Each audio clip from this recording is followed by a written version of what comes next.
Standard spring hive inspection.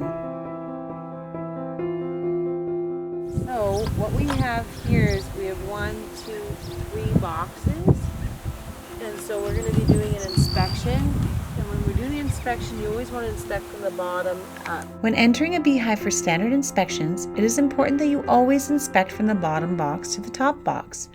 This is good practice for a few reasons. The first reason is that you're able to clean and inspect the bottom board to see if there's any debris or signs of dead brood. If you're using a screen bottom board, this allows for you to clean it out and make sure that the screen is intact and working properly. The second reason you should inspect from the bottom up is because your brood nest will populate the bottom boxes throughout the beekeeping season, and all of the most valuable information about your colony can be found in the brood nest. The third reason you should always inspect from the bottom box to the top is that you move through the hive, you will be closing down the colony as you progress. This will decrease the number of angry bees flying.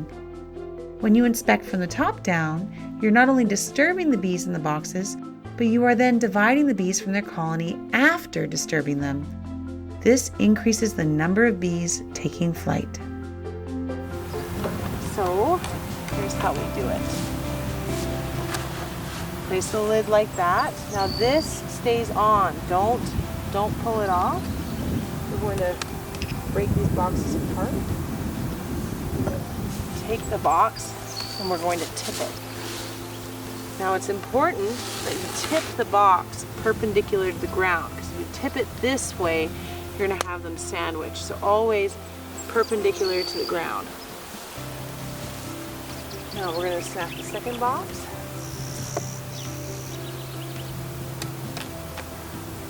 Now lift from the front and have a peek.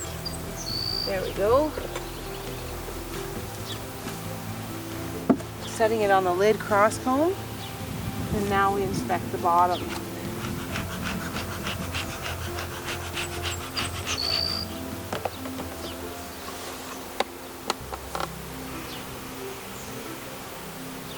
So you're always wanting to inspect from this side forward, because you want to make sure you work it like a filing cabinet. Knowing the difference between workers, queens, and drones is the first step to making good observations. Drones have larger bodies and are unable to sting because of their endophallus, and their compound eyes touch at the crown of their head. Workers are smaller, make up a majority of your colony's population, and have a stinger that comes out when they sting mammals. Practicing spotting and seeing eggs is important, as it's key to identify if you have a laying queen or not, but it is as important to familiarize yourself with the differing stages of brood development. If you don't know, poke at it. It is key that you get in the habit of uncapping cells, learn the brood stages in larvae, prepupae, and pupation development, and what healthy and newly hatched brood is supposed to look like. In every inspection, you should be looking for answers to ABCB's 5 inspection questions. Question 1, you should be asking, are you queen right? So here we have a look. You're looking across the frame, looking for a queen. And you take this frame in the front of the hive and tip it. Now I have lots of room to work, so I'm better able to access the combs without, if there's any queen cells, potentially breaking queen cells.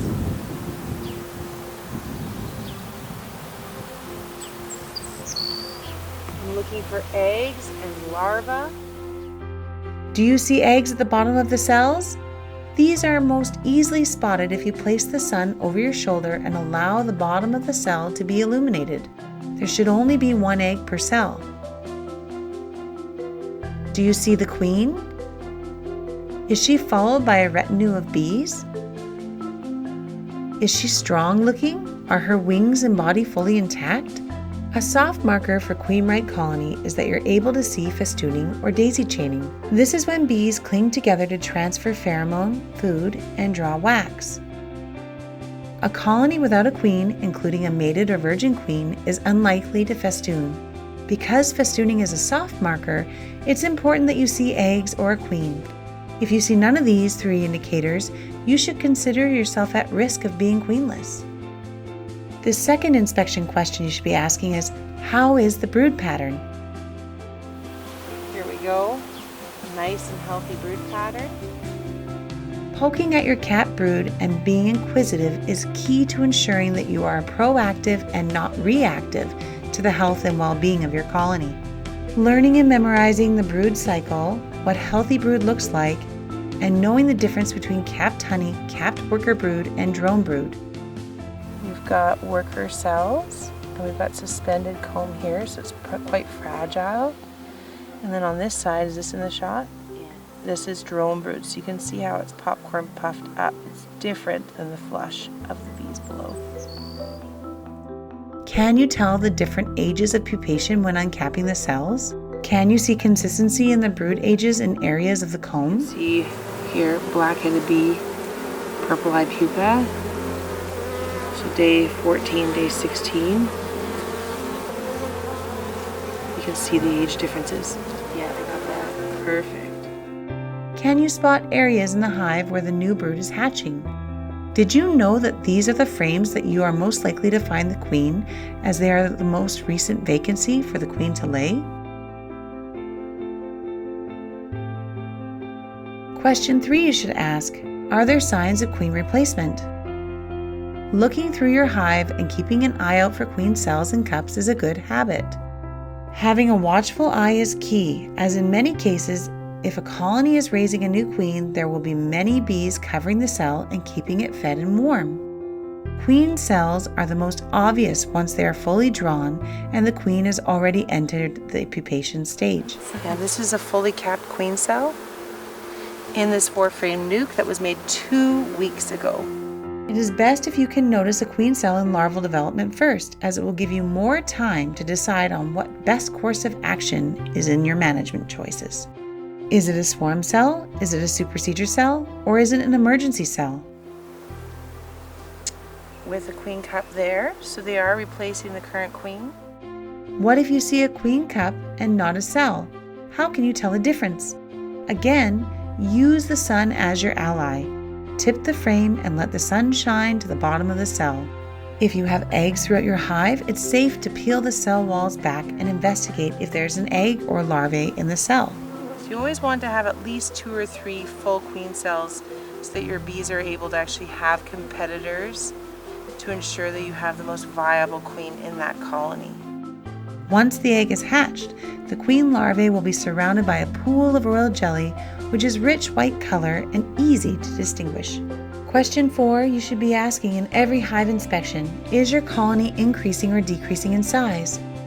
This is a value that you gather from reviewing the number of brood frames that you have on the day of your inspection. You will compare that number with your previous week's inspection and see, is the colony increasing or decreasing in size?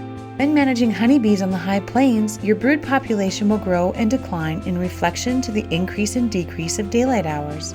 So if you're headed from spring equinox to summer solstice, you should anticipate a consistent increase in brood rearing.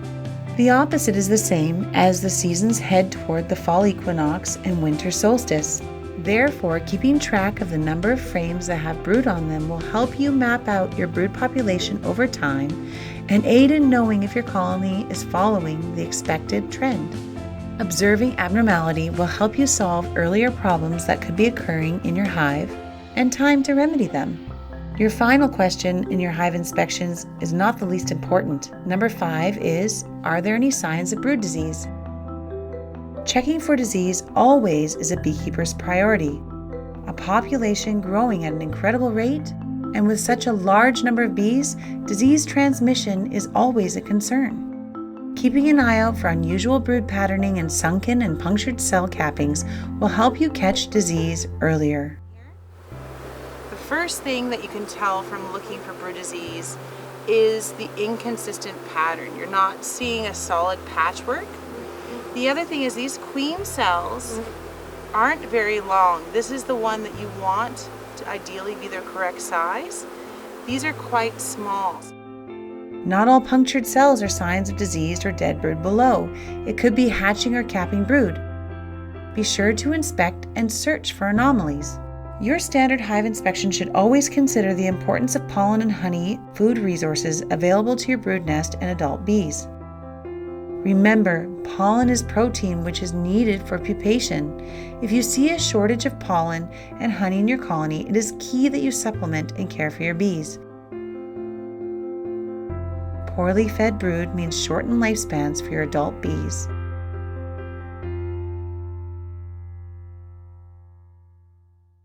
If you would like to learn more about beekeeping with efficient ways to maintain a colony, visit our website at www.abcbees.ca or follow us on social media at abcbees.